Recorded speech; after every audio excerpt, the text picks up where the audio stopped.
মিয়ানমারের রাখাইন রাজ্যে Arakan army এবং সশস্ত্র রোহিঙ্গা গোষ্ঠীগুলোর মধ্যে চলমান সংঘর্ষের রেশ এসে পড়েছে বাংলাদেশ সীমান্তে। 13 জানুয়ারি সীমান্তের ওপার থেকে আসা গুলি ও ল্যান্ডমাইন বিস্ফোরণে অন্তত 2 বাংলাদেশি নাগরিক গুরুতর আহত হওয়ার পর টেকনাফে ক্ষোভ দেখা দিয়েছে। টেকনাফবাসী এর প্রতিবাদে রাস্তায় বিক্ষোভে নেমেছেন। স্থানীয় সূত্র ও কর্মকর্তাদের মতে এই সপ্তাহের শুরুতে বাংলাদেশ মিয়ানমার সীমান্তের কাছে এই সংঘর্ষ শুরু হয়।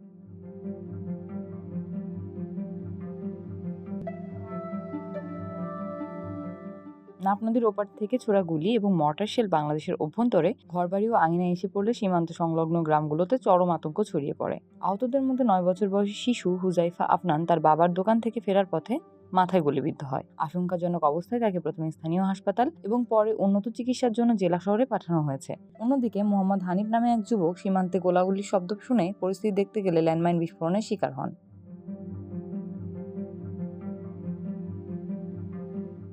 গ্রামবাসীর অভিযোগ, আরাকান আর্মি মাইনটি পুঁতে রেখেছিল। বিস্ফোরণে একটি পা হারানো হানিফ বর্তমানে হাসপাতালে জীবনের সঙ্গে লড়ছেন। এমন পরিস্থিতিতে বর্ডার গার্ড বাংলাদেশ সীমান্ত সংলগ্ন গ্রামগুলো থেকে সন্দেহভাজন প্রায় 50 জন সশস্ত্র রোহিঙ্গাকে গ্রেপ্তার করেছে।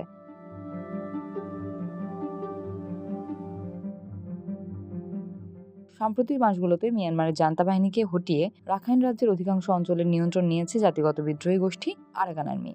এর বিপরীতে সশস্ত্র রোহিঙ্গা গোষ্ঠীগুলো প্রতিরোধ গড়ে তোলায় সীমান্ত এলাকায় নিয়মিত সংঘর্ষের ঘটনা ঘটছে। সীমান্ত পরিস্থিতি মোকাবিলায় বাংলাদেশ কর্তৃপক্ষ টহল জোরদার করেছে এবং স্থানীয় অধিবাসীদের বাড়ির ভেতরে থাকার পরামর্শ দিয়েছে।